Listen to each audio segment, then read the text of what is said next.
मिला तो गलत क्या मिला, अब तो तेरी नाम है सावरे, जिंदगी अब तो तेरे नाम है सांवरे, अब तो तेरे नाम है सांवरे।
कहना है आपके लाइनों में,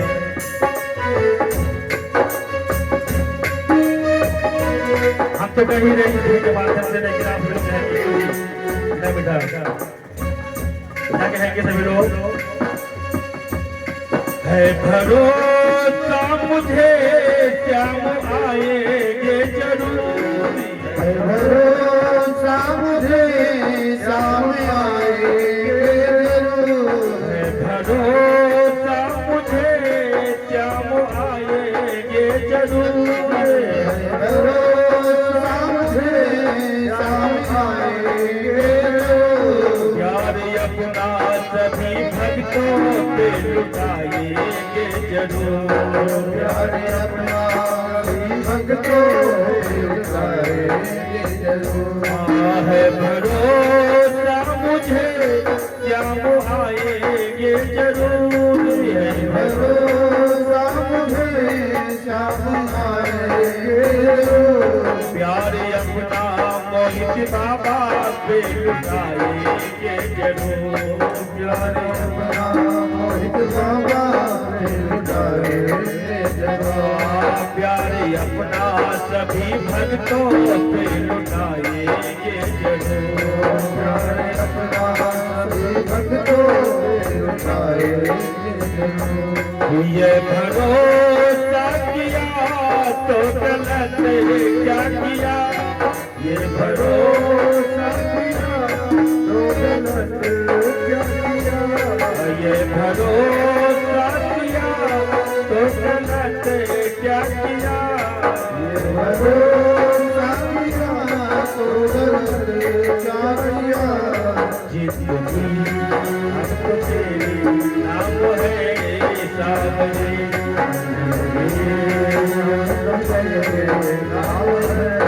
सावरे, जिंदगी अब तो तेरे नाम है सावरे, अब तो तेरे नाम है सांवरे,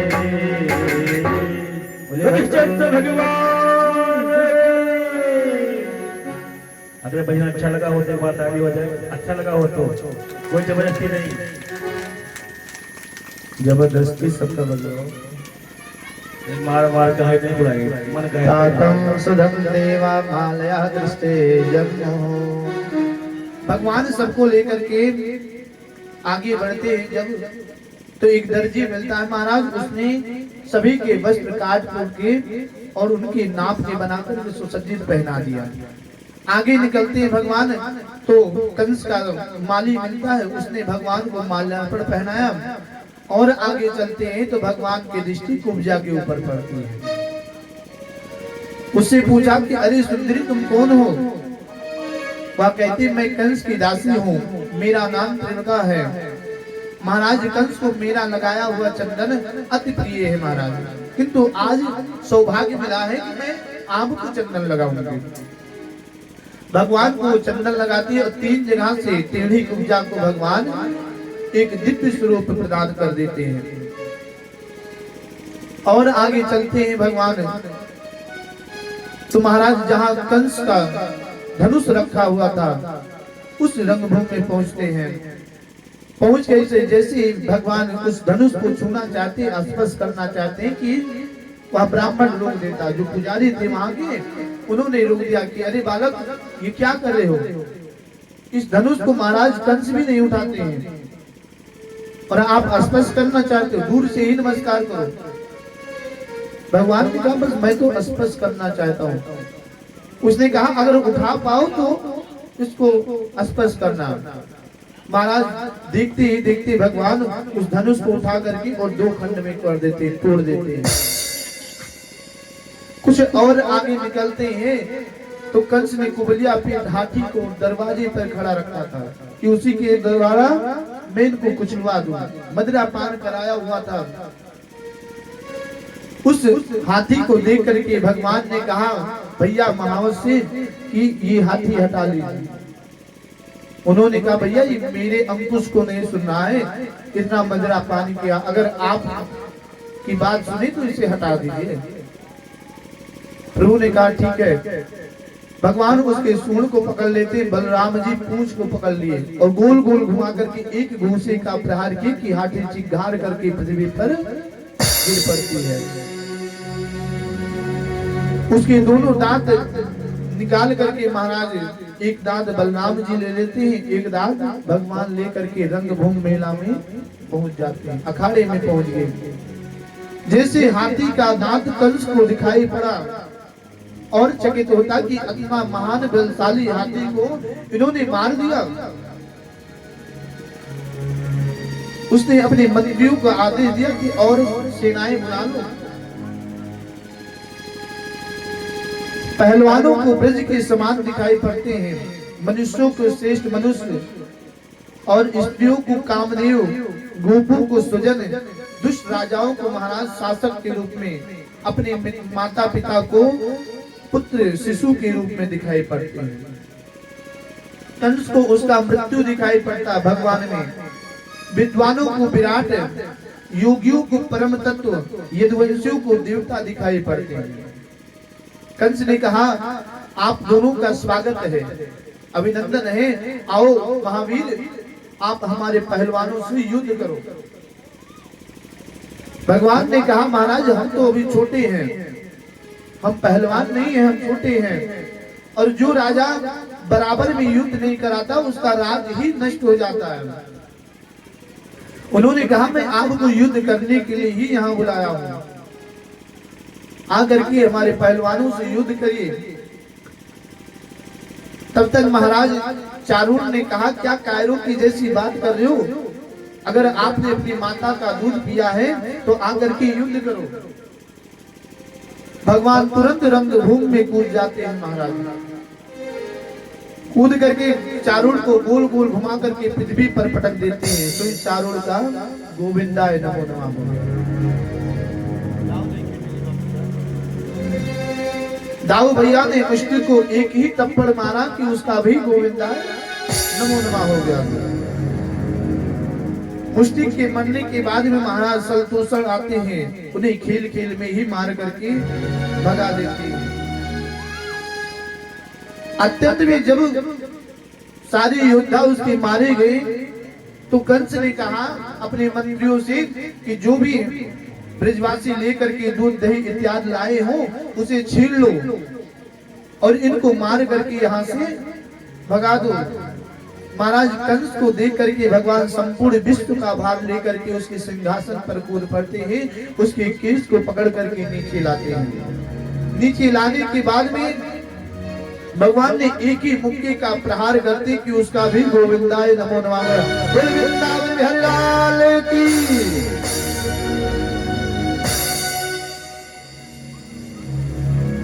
कंस का वध होता है, भगवान श्री कृष्ण और बलराम अपने माता पिता को बंधन से मुक्त करते हैं। महाराज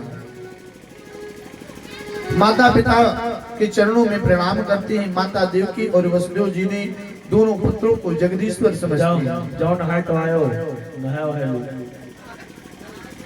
भगवान ने नाना उग्रसेन को राजा बनाया।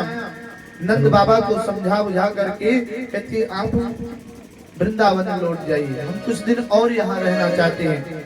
नहीं ना जाने कोई और राजा आकर के इस राज्य पर मथुरा पर राज्य करने लगेगा। श्री रामा ने कहा क्यों कन्हैया, तुझे यहाँ का राजपाट दे करके लालच आ गया ना, तू जन्म से ही लालची है, तेरे को लालच आ गई, इस वजह से तू यहाँ से जाना नहीं चाहता है। श्री रामा को भी भगवान समझा बुझा करके और भेज देते हैं। इधर महाराज विद्या अध्ययन करने के लिए भगवान जाते हैं। विद्या अध्ययन करने के बाद में वह अपने गुरु को गुरु दक्षिणा देना चाहते हैं। गुरु जी ने कहा मुझे कुछ नहीं चाहिए, अगर आपके माता गुरु माता को चाहिए तो जाकर के उनसे प्रभु पूछ लीजिए। गुरु माता ने कहा हे प्रभु आप हमारे मरे हुए पुत्र को वापस लौटा दीजिए। भगवान गुरुपुत्र को लेने के लिए समुद्र के दक्षिण ओर चल देते हैं। यमराजपुरी की धाम पहुंचते हैं तो वहां जाकर के एक शंख का निनाद करते हैं। शंख की ध्वनि सुन करके महाराज यमराज बाहर आते हैं। भगवान को प्रणाम किया। भगवान से कहते बताइए प्रभु कैसे आना हुआ। उन्होंने कहा कि मेरे गुरुपुत्र को वापस लौटा दीजिए। यमराज ने कहा प्रभु आज तक कोई वापस नहीं गया यहाँ से, आप कहते हैं गुरुपुत्र को वापस कर दीजिए, विधाता के लिखित में नहीं है। कहा देखो एक बार ये भी लिखा जाएगा कि मैंने अपने गुरुपुत्र को वापस लाया है। भगवान को गुरुपुत्र मिल जाते हैं, बुला करके अपनी माता को दे देते। गुरु माता को स्वयं वापस लौट करके आते हैं। भगवान एक दिन उदास बैठे हुए थे कि इतने में महाराज उद्धव जी आते हैं। उद्धव जी आकर के पूछते हैं कि हे प्रभु जो सबके मुखारबिंदों पर हंसी लाते हैं वो आज उदास क्यों है, क्या कारण है। उद्धव जी से कहते हैं भगवान उद्धव मोहि ब्रज बिसरत नाहि, ओधो मोहि ब्रज बिसरत नाहि।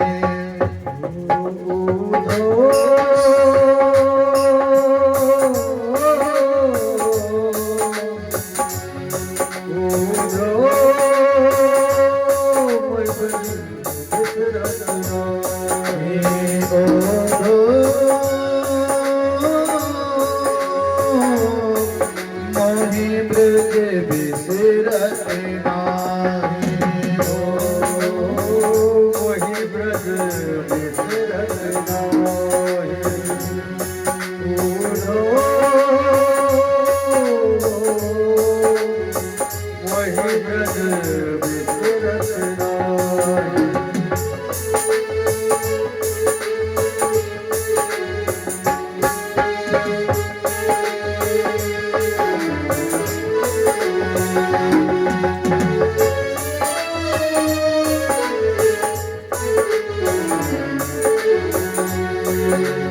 हंस सुता की सुंदर करणो, हंस सुता को कुंडल चरणो, हंस सुता की सुंदर करणो, हंस सुता की कुंडल चरणो, और कोयल की गिल की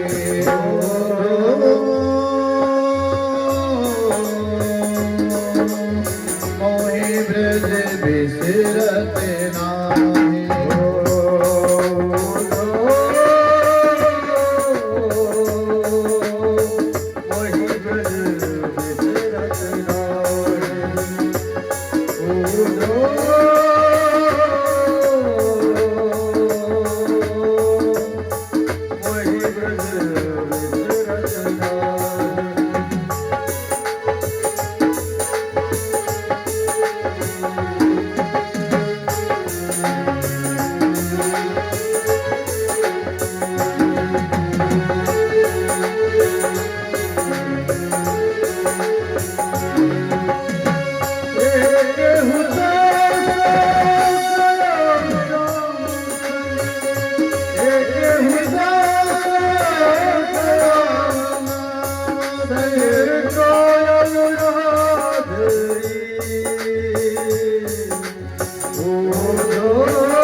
हे उद्धव जी, आज भी इतना वर्ष बीत गया फिर भी मुझे ब्रज नहीं भूल रहा, मैं ब्रज को नहीं भूल पा रहा हूँ।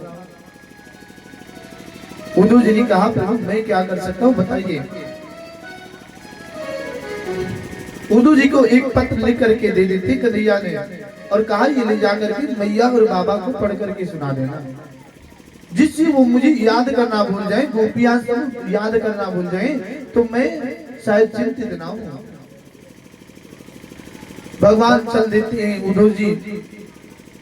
वहां जाने के बाद में महाराज जैसे ही वृंदावन में पहुंचते हैं, नंद भवन में नंद बाबा ने कहा उद्धव जी का बड़ा ही स्वागत करते हैं।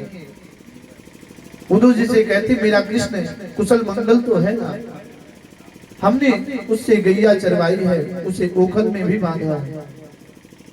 ये नीबर भैया ने भगवान के चरणों में 51 रुपए अर्पण के भगवान से एक निवेदन की इनके कार्य बढ़ते रहे, लक्ष्मी धन पुत्र से आगे बढ़ते रहे। मैंने उसे गैया भी चरवाई है, उसे ओखल में भी बांध दिया था। उसने हमारी एक बार दामन पालन करने से हमारी रक्षा की थी, आज वो अपने ही विरह अग्नि में हमको मार रहा है। भैया ने भगवान के चरणों में 51 रुपए अर्पण किए, भगवान से निवेदन बुद्धि विद्या में बड़े हो जाएं। भगवान की लीलाओं का स्मरण करते यशोदा मैया का कंठ अरुण हो गया, वो तो कुछ बोल ही नहीं पाती महाराज। उद्धव जी कहते हैं आप दोनों संसार में सबसे बड़े भाग्यशाली हैं महाराज। आप भगवान को पुत्र रूप में प्रभाव करते हैं, किंतु हे बाबा जैसे काश के भीतर अग्नि विद्यमान रहती है वैसे ही भगवान सबके हृदय में विद्यमान रहते हैं। गोपियों को मिलकर के महाराज समझाने लगते हैं, किंतु गोपियां मानती ही नहीं है। उद्धव जी कहते हैं कि मैं तो चाहता हूं कि इस वृंदावन की धूली बन जाऊं, इस झाड़ी लताओं में रहने वाली औषधि बन जाऊं जो गोपियों के लगते हों। नंद बाबा के ब्रज में रहने वाली गोपियां धन्य हैं, वृंदावन अपार है महाराज। सबको समझाने के बाद में महाराज उद्धव जी विदा लेकर के मथुरा में पहुंचते हैं। मथुरा में पहुंचने के बाद में उद्धव जी से पूछा कि बाबा कुशल हैं? सब लोग गोपियां कुशल हैं। कहा महाराज आपके प्रेम में ऐसे वियोग हैं कि अगर मैं होता तो उन्हें कभी छोड़ करके आ ही नहीं पाता। हे प्रभु आप कैसे चले आए? मैं उनको क्या समझाता हूँ, वो उल्टा मुझे समझा दी। जो प्रेम की भाषा हम नहीं जानते थे, वो प्रेम की भाषा आज उन्होंने मुझे सिखा दिया। कृष्ण भगवान की जय। कि सुनी है गोकुल नगरिया। गोपियां बुला रही है श्याम को, कहते हैं कि सुनी है गोकुल नगरिया, आजा आजा संवरिया। सुनी है गोकुल नगरिया, आजा आजा संवरिया। सुनी है गोकुल नगरिया, आजा आजा संवरिया।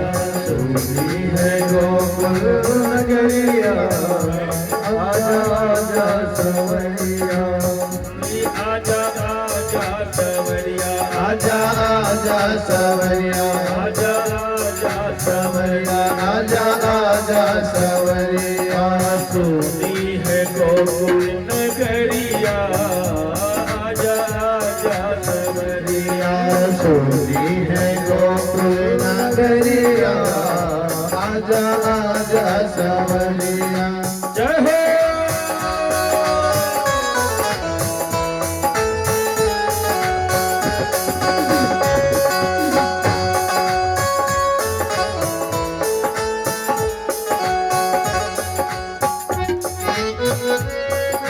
कैसे गोपियां कहते हैं गुरुजी, परिसाने रसिक बुलावे, बरसाने में रस के बुलावे। बाली बाली सबे हिल मिलियावे। बाल बाल सब हिल आवे। परिसाने में रसिक बुलावे। बरसाने में रस के बुलावे।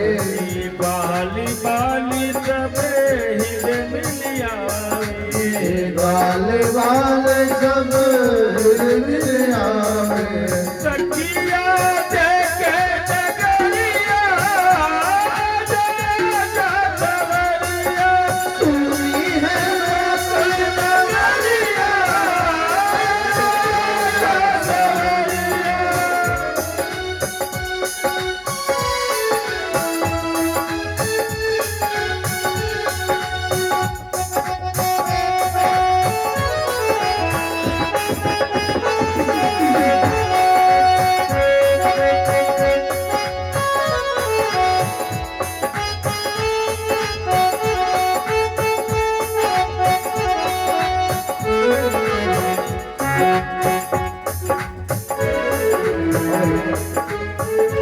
कहती गोपियां, हे मेरे मनमोहन, जब से आप चले गए हो हमें कोई अता न कोई पता है, और तेरे विरह में हम लोग पागल हो रहे हैं। ऐसी प्रीत लगी मनमोहनी, ऐसी प्रीत लगी मनमोहन। तेरे बिना सखी हो गई जोगनी। हो गई जोगन। ऐसी प्रीत लगी मनमोहनी, ऐसी प्रीत लगी मनमोहन। तेरे विरह में हो गई जोगनी। तेरे बिना हो गई जोगन। दूर नगरी और नगरिया, आजा आजा संवरिया। गोकुल नगरिया, आजा आजा संवरिया। सुनी है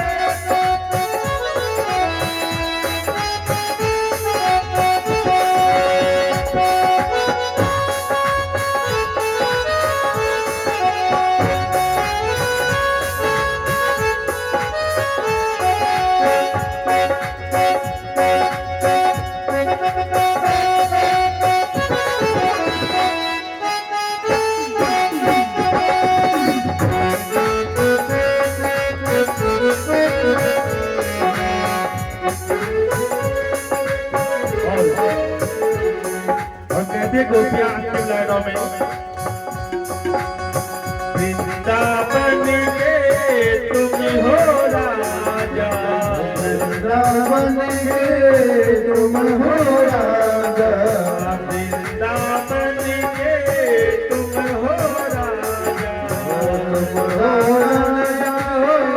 तुम हो राजा।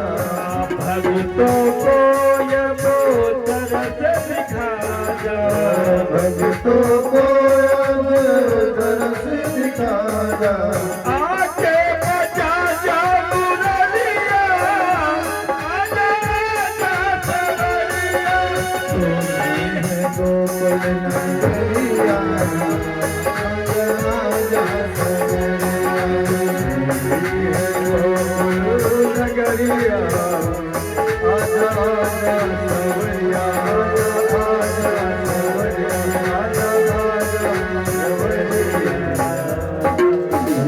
स्थल भगवान की ये राधे श्याम मौर्य जी ने विक्रम जोशी भगवान के चरणों में 101 रुपए अर्पण किए। भगवान से निवेदन है कि लक्ष्मी की वृद्धि हो जाए, उनके छोटे बेटे का विवाह हो जाए जल्दी से और लल्ला घूमे लगे। कंस की 2 पत्नियां थी, अष्टि और प्राप्ति। जरासंध ने 17 बार भगवान पर आक्रमण किए महाराज। 8वीं बार कालिवन को लेकर के आए तो भगवान ने मुश्किल द्वारा उनको भस्म करवा दिया और स्वयं रणछोड़ बन करके परमेश्वर पर्वत पर 25 वर्ष की अवस्था में थे। उसके बाद में द्वारकाधीश बनते। बोले द्वारकाधीश भगवान की। भीष्मक नाम के एक राजा थे जिनके 5 पुत्र और एक कन्या रूपी रुक्मी मैया थी। भीष्मक जी अपनी कन्या का विवाह द्वारकाधीश से करना चाहते थे, किंतु उनके बड़े बेटे को ये पसंद नहीं थे द्वारकाधीश, इस वजह से वो शिशुपाल के साथ निश्चित कर दिया। रुक्मिणी मैया ने एक पत्र लिखा महाराज, पत्र में लिख करके और एक पंडित जी को दे दिया कि ले जाकर के आप द्वारकाधीश को दे दीजिएगा। वो लेकर के चल देते हैं द्वारकाधीश को देने के लिए। जब द्वारकाधीश में पहुंचते हैं, द्वारकाधीश के पास पहुंचते तो पंडित देने लगते। पंडित जी से कहा भगवान ने कि ये पत्र आप ही पढ़िए। उसमें लिखा था महाराज कि अगर आप मुझे पति के रूप में नहीं मिलेंगे तो मैं अपना प्राण त्याग दूंगी, पर किसी और से विवाह नहीं करूंगी। भगवान ने पंडित जी को लेकर के रथ पर बैठा करके और भीष्मक जी के नगर में चले आते हैं। भीष्मक जी को किसी ने सूचना दिया कि द्वारकाधीश आए हैं, तो भीष्मक जी अपने रथ पर बैठा करके महाराज उनको लेकर के राज्य में चले आते, अपने महल में चले आए। सैनिकों ने सोचा कि दूल्हा सरकार यही है, इस वजह से जो सगाई होनी थी शिशुपाल के साथ वो हो गई गोपाल के साथ।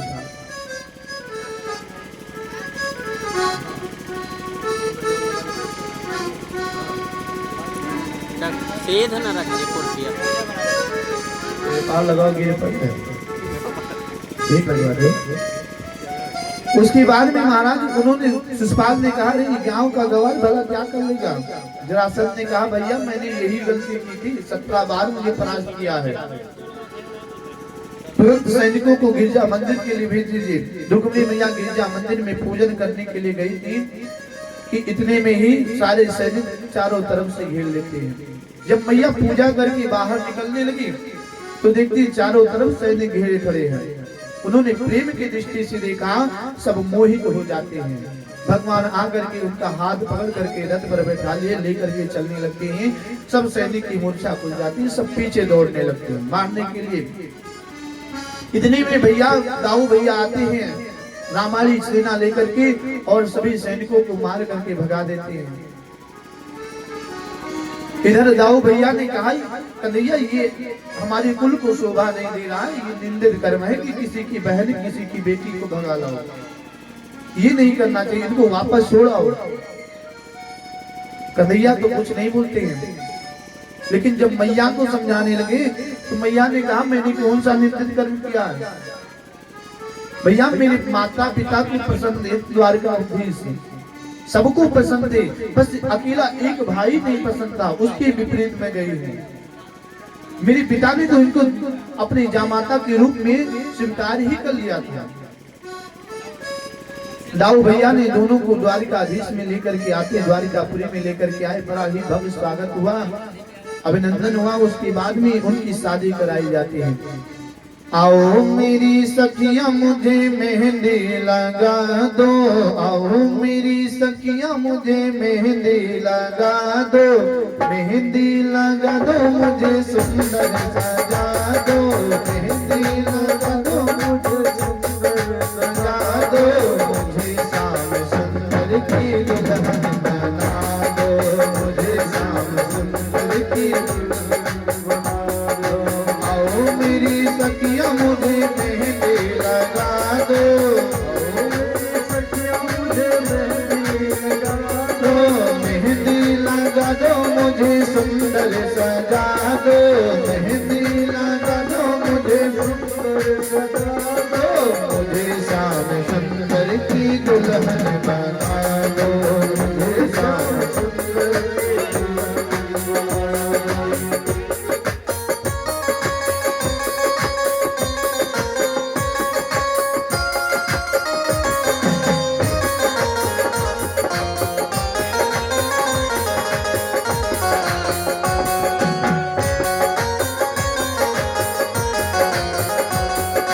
ऐसे पहने चूड़ी जो कबहू न टूटे, ऐसे पहने चूड़ी जो कबहू न टूटे, ऐसे करो दुल्हा जो कबहू न रोटे, ऐसे करो दुल्हा जो कबहू न रोटे, ऐसे वर को क्या वरूं, ऐसे वर को क्या वरूं जो जन्मे और मर जाए, ऐसे वर को क्या वरूं जो जन्मे और मर जाए, मैं तो श्याम वर वरूं जो सदा अमर रह जाए, ऐसे वरो दुल्हा जो कबहू न लौटे, ऐसे वरो दुल्हा जो कबहू न लौटे, ऐसे पहनो चूड़ी जो कबहू न टूटे, ऐसे पहनो चूड़ी जो कबहू न टूटे, मुझे श्याम सुंदर की दुल्हन बना दो, मुझे श्याम सुंदर की दुल्हन बना दो।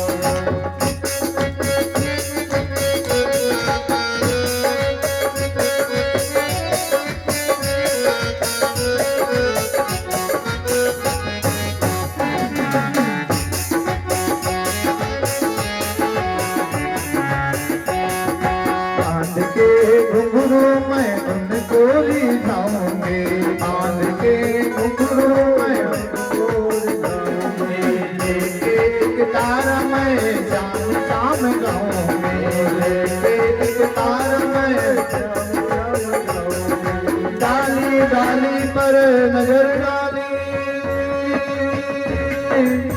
डाली डाली पर नजर डाली, जिस डाली पर मैंने नजर डाली, डाली डाली पर नजर डाली, जिस डाली पर मैंने नजर डाली, उस डाली को ही माली ने पुतले डाली, बांध के घुंघरू में उनको रिझाऊंगी, बांध के घुंघरू में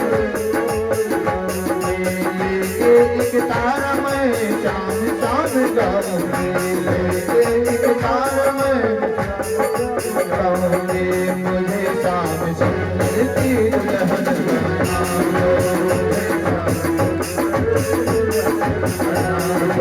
आओ मेरी सखियां मुझे मेहंदी लगा दो, आओ मेरी सखियां मुझे मेहंदी लगा दो, मेहंदी लगा दो मुझे सुंदर सजा दो, मेहंदी लगा दो मुझे सुंदर सजा दो, मुझे श्याम सुंदर की दुल्हन बना दो, मुझे श्याम सुंदर की दुल्हन बना दो, मुझे बोले मामा की दुल्हन बना दो। इस प्रकार से भगवान का प्रथम विवाह होता है, उनके प्रथम पुत्र प्रद्युम्न जी होते हैं, जिनको संभासुर नाम का एक दैत्य चुरा करके एक समुद्र में फेंक दिया। एक बड़ी सी मछली आई, उस प्रद्युम्न जी को ही निगल गई और उस मछली को एक मछुआरे ने पकड़ करके संभासुर को भेंट में दिया। उसकी रसोई में जब काटी गई तो उसमें से एक पुत्र निकला महाराज। उस पुत्र को संबासुर ने अपनी दासी को लालन पालन करने के लिए दे देता है। दासी लालन पालन करने लगती, जैसे जैसे प्रद्युम्न जी बढ़ने लगे तैसे तैसे उसका कामनी की भावना से देखने लगती है। उसके साथ में विवाह होता है। नारद जी के बताने पर संबासुर को ललकार करके प्रद्युम्न जी ने युद्ध किया। संबासुर का वध करके द्वारिकापुरी में लौट करके चले आते हैं। एक दिन भगवान को अस्मंतक मणि की चोरी लगती है, जिसका पता लगाने के लिए एक जंगल में जाते हैं महाराज। सत्राजित नाम के एक राजा थे, उनके पास एक अस्मंतक मणि था और उस मणि को किसी ने कहा कि ये द्वारिकाधीश को दे दो। तो वह मणि लेकर के अपने घर को चले आते हैं। उनके भाई ने पूछा, आज सभा छोड़ करके क्यों चले आए? कहा, देखो ये मणि कन्हैया मांग रहे थे, द्वारिकाधीश मांग रहे थे, इस वजह से हम सभा छोड़ करके चलाए। उनके छोटे भाई प्रसेन नाम था, उन्होंने वो मणि ले लिया, पहन करके शिकार खेलने के लिए गए। कुछ दिन तक जब वापस नहीं आते तो भगवान को ही चोरी लगी कि वो मणि प्रसेन को मार करके उन्होंने ले लिया है। भगवान पता लगाने के लिए जाते हैं तो एक गुफा के पास में गए। वहां पर उस गुफा के अंदर देखते कन्या लेकर के मणि खेल रहे थे। वह कन्या से भगवान उस मणि को छीनना चाहते कि इतने में एक भालू आकर के भगवान से युद्ध करने लगता है। 27 दिन तक युद्ध चला। 28वें दिन भगवान ने एक मुक्के का प्रहार किया, जिससे व्याकुल होकर के भालू ने कहा, हे प्रभु, मैंने आपको पहचान लिया, आप ही राम अवतार थे त्रेता में। भगवान ने वो मणि मांगी तो उन्होंने कहा, ये तो हमने दान दे दिया कन्या को। कन्या के साथ भगवान का विवाह कर देते हैं। वो मणि भेंट स्वरूप में प्रदान कर दिए, लेकर के आए। इधर महाराज वसुदेव जी देवी भागवत का प्राण कर रहे थे, हवन करने जा रही रहती कि भगवान पधारते हैं और जामवंती जी को सीधा एक कक्ष में बंद कर देते हैं। कहते जब तक हम कहेंगे नहीं तब तक आप बोलना मत। क्यों? क्योंकि भालू की बिटिया भालू की जैसी तो रहेगी, है ना। इस वजह से रुक्मिणी मैया पूछती, ये कौन है? कहे हमारी पत्नी है। भगवान ने कहा, मेरी पत्नी। तो मैया ने कहा, बुलाओ, सब लोग देखे, पूरी द्वारिका पूरी देखे उनको। कहा, नहीं, वो आपसे ज्यादा भी सुंदर, इस वजह से उनको बुला नहीं सकती। महाराज मैया ने जाकर के दरवाजा खटकाया। जब नहीं खोली मैया जामवंती जी, तो उन्होंने श्राप दिया कि जाओ, आप हमारी जैसी हो। भगवान ने कहा, अब बाहर चलिए, वो समय हो गया है। मैया ने जब देखा सुंदरता महाराज, तो कहती, जब ये इतना suंदर थे, इसी वजह से भगवान मेरी दृष्टि ना पड़े, मैं लज्जित ना हो जाऊं, इस वजह से उनको बंद करके रखे। मैया भूल गई कि मैंने श्राप दिया। मैया इतनी सुंदर थी कि अगर अंधेरी कोठरी में हो तो वो भी प्रकाश निकले जैसे सूर्य निकल आए हैं। तो दूसरा विवाह जामवंती जी के साथ में, और तीसरा विवाह जब सत्राजित अपनी कन्या का भी विवाह उनके साथ में करके वो मणि भगवान को भेंट स्वरूप दे देता। 3 विवाह हुए भगवान के। चौथा विवाह, एक दिन अर्जुन और भगवान समुद्र के किनारे टहल रहे थे कि एक कन्या बैठी हुई थी। उसे देख करके भगवान मोहित हो जाते हैं। अर्जुन ने परिचय करा करके उनके साथ में भी चौथा विवाह करते हैं। विंदा और अनुविंदा, जिनकी बहन मृतविंदा थी, भगवान का उनके साथ में भी विवाह होता है।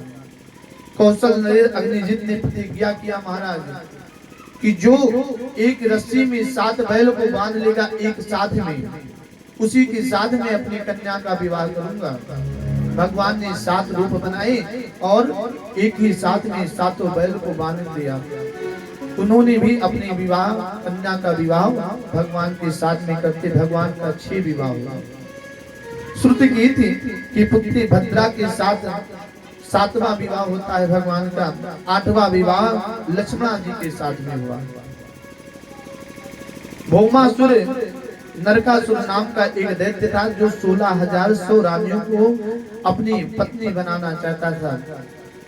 भगवान उसको मार करके उसके कैद खानों से राजकुमारियों को आश्रय देते हैं, उनके साथ में भी विवाह करते हैं। इस प्रकार भगवान का 16,108 विवाह होते हैं। बोल वृंदावन बिहारी लाल की, भक्त वैष्णव भगवान की। एक बार भगवान अपने पुत्रों के साथ में गेंद खेल रहे थे। गेंद एक कुएं में चली जाती, जिसे पैर से निकालने लगते तो एक बड़ा सा गिरगिट उस कुएं में था महाराज। निकालते हुए भगवान का पैर स्पर्श हो जाता है, दिव्य स्वरूप प्रदान होता है। उसने कहा महाराज मैं राजा इंद्रिक हूँ, जितनी गैया जितने धूल उड़ते हैं पृथ्वी पर धूल उड़ते हैं उतनी गैया रोजाना मैं दान करता था, स्वर्ण आदि लगा करके सिर पर दान देता था ब्राह्मणों को। लेकिन एक दिन भूल से एक गैया मैंने दोबारा दान कर दिया तो एक ब्राह्मण ने मुझे श्राप दे दिया कि जाओ तुम गिरगिट हो जाओ। भगवान ने अपने पुत्रों से कहते कि एक बार मैं आपको हलाहल विष से बचा सकता हूँ, किंतु ब्राह्मण के श्राप से कभी मैं आपको बचा नहीं सकता हूँ। बोले वृंदावन बिहारी लाल की, भक्ति वत्सल भगवान की। भगवान ने अर्जुन एवं भीमसेन के साथ में जाकर के जरासंध का मृत्यु करते भीम से युद्ध करा करके और उन्हें उनका गोविंदाय नमो नमः करते हैं। अब आता है भगवान सुखदेव जी कहते हैं कि हे परीक्षित, भगवान के एक परम मित्र थे पाठशाला में जिन्होंने साथ में पढ़ा, सुदामा जी। सुदामा जी कैसे थे? ब्राह्मणों में श्रेष्ठ ब्रह्मज्ञानी, विरक्तों में विरक्त, शांत चित्त जितेंद्रिय थे महाराज। सुदामा जी की पत्नी को कहीं से पता चला कि उनके स्वामी के मित्र द्वारिकाधीश हैं। उन्होंने आग्रह किया कि महाराज आप उनके पास में चले जाइए तो शायद वहां से कुछ आप धन पा जाएं, जिससे कुछ दिन के लिए पेट पालन हो जाए। सुदामा जी ने कहा मित्र के यहाँ खाली हाथ नहीं जाया जाएगा। अगर आप एक मित्र के यहाँ हर रोजाना जाते हैं चाय पीने के लिए तो एक ना एक दिन उनकी पत्नी कहेगी भैया आज चाय पत्ती खत्म है, आप लेते आइए, फिर चाय बनेगी। इस वजह से मैं नहीं जाऊंगा, खाली हाथ नहीं जाना चाहिए मित्र के यहाँ। उनकी पत्नी कहीं से जाकर के महाराज चावल के कड़ लेकर के आती हैं। कि प्रिया जी ने भगवान के चरणों में 21 रुपए अर्पण के भगवान से निवेदन की बुद्धि विद्या में बड़े हो जाएं। वहाँ सुदामा जी वो चावल के कड़ लेकर के चल देते हैं। धीरे धीरे चलते चलते थक हार जाते हैं तो एक शिला पर शयन करने लगते हैं। मैया शयन कर रहे थे कि इतने में महाराज भगवान उन्हें उठा करके द्वारिकापुरी में ही पहुंचा देते हैं। जब उनकी निंद्रा खुलती है तो एक व्यक्ति से पूछा भैया मुझे द्वारिकाधीश जाना है, द्वारिकापुरी में जाना है। कहा भैया आप द्वारिकापुरी में पहुंचे, जाना कहाँ है? कहा मुझे द्वारिकाधीश से मिलना है। वहां ले जाकर के द्वारपालों के सामने द्वार पर छोड़ करके चला गया। भगवान सुदामा जी द्वारपालों से कहते भैया मुझे मिलने जाना अपने मित्र से, द्वारिकाधीश से। सबने कहा आज तक मैंने आपको कभी देखा नहीं, आपके बारे में कभी भगवान ने चर्चा नहीं किया। आप जरूर किसी राजा के सैनिक होंगे, गुप्तचर होंगे, मैं आपको नहीं जाने दूंगा।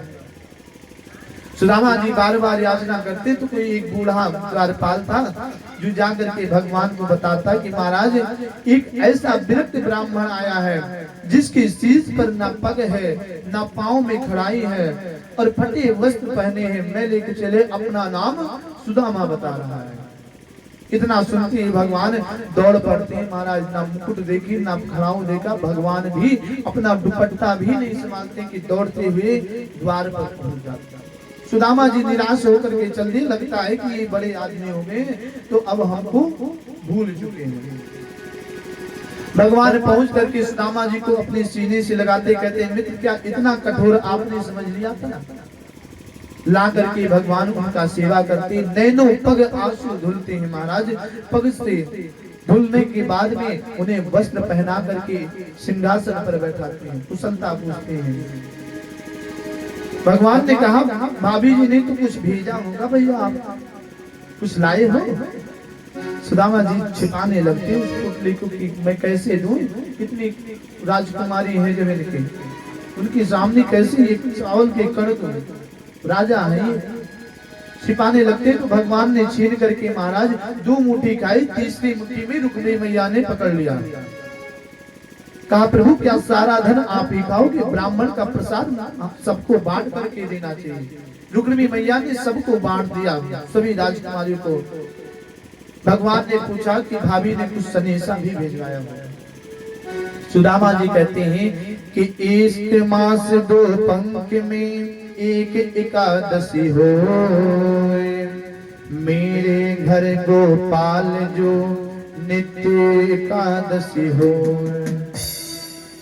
इस वाणी को सुनकर के भगवान ने कहा कि होनी सी सो हो गई, अब ना ऐसा हो, भाभी तेरे भुवन में नित्य द्वादशी हो। ये भैया घर मालिक जी के दामाद जी ने भगवान के चरणों में 2 से 3 रुपए अर्पण के भगवान से निवेदन है कि लक्ष्मी से इनका झोली कभी खाली ना रहे। भगवान ने तुरंत ही आदेश देते हैं और उसके बाद में वहां पर राजमहल बनवा देते जहां सुदामा जी की कुटिया थी और कहते भाभी आज से आपके घर हर दिन द्वादशी ही मनाया जाएगा, कभी एकादशी मत मनाना, हर दिन आपके घर भोजन इत्यादि ही पड़ा रहेगा। सुदामा जी जब विदा लेकर के आते हैं तो देखते हैं वहां पर राजमहल बना जहाँ उनकी कुटिया बनी है। जब उनकी पत्नी निकलती तो उसको पहचान भी नहीं पाते हैं। उन्होंने कहा कि ये आपके मित्र ने ही दिया है, जो कुछ भी दिया है वो आपके मित्र ने दिया है। महाराज फिर भी सुदामा जी उस महल को परित्याग करके बाहर कुटिया बना करके जीवन यापन कर रहे थे कि अगर मैं इस राजमहल में पहुंच गया तो भगवान का ध्यान नहीं कर पाऊंगा। बोल वृंदावन बिहारी लाल की, अवध बिहारी सरकार की। महाराज अनेक प्रकार की कथाओं को सुनाते हैं सुखदेव जी। परीक्षित जी 7 दिन बीत गया, एक तक्षक ना गया जो परीक्षित जी को डस लिया। परीक्षित जी की मृत्यु हो गई। सुखदेव जी कहते हैं उसके पहले, परीक्षित जी की मृत्यु के पहले सुखदेव जी ने कहा कि कलयुग में 800 शेष जब बचेंगे तो कल की अवतार भगवान का होगा। परीक्षित जी विदा लेते हैं, वह सर्प आकर के डस लेता जिससे उनको वैकुंठ की प्राप्ति होगी।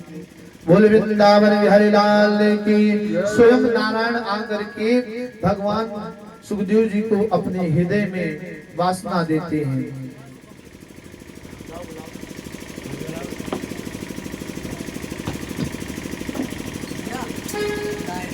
समय हो रहा था, इस वजह से महाराज जल्दी जल्दी कथाओं को पूर्ण किए हैं। जो भी कुछ त्रुटि हुई होगी, गलती हुई होगी, आज 7 दिनों में हमारे कलाकार से या हमसे या हमारे आचार्य से उसे क्षमा कीजिएगा। आप आपके बालक हैं और ऐसे ही प्रेम भाव देते रहिए। हर दिन आपके गांव में आने का अवसर मिलता रहे, हम तो यही ठाकुर जी से प्रार्थना करेंगे।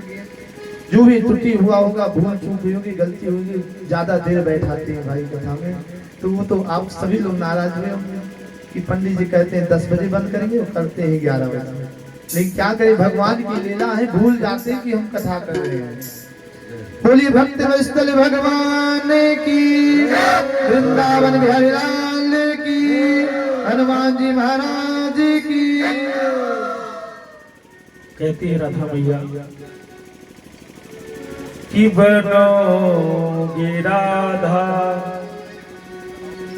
तो ये जानोगे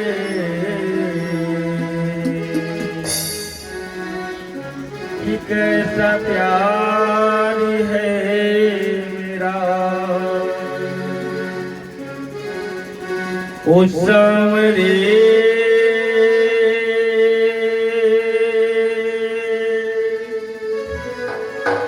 ओ सावरे ओ सावरे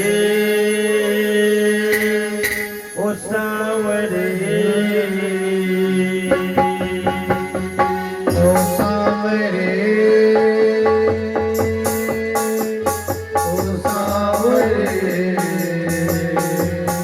ओ सावरे ओ सावरे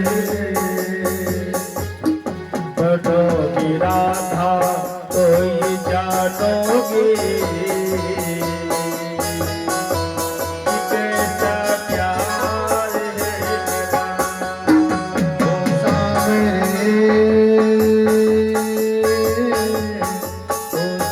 सावरे ओ सावरे। ये भक्ति भगवान के चरणों में कान ऊपर कर दें। भगवान से निवेदन है कि बुद्धि विद्या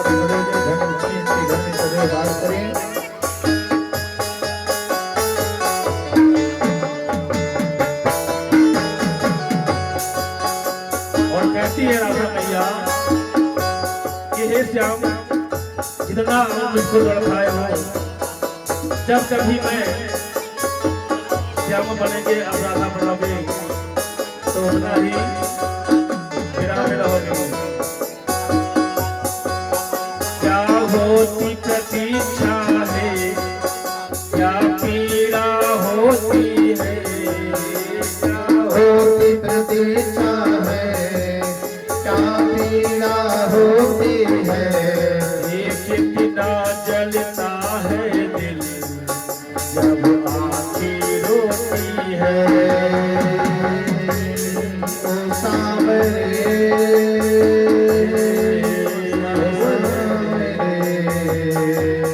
ओ सांवरे, ओ सांवरे। कहती है मैया, बहेगी आंसू, बहेगी आंसू, तो ये जानोगे कि कैसा प्यार है मेरा। ओ सांवरे, ओ सांवरे, ओ सांवरे, ओ सांवरे। ओ सांवरे, ओ सांवरे, ओ सांवरे, ओ सांवरे।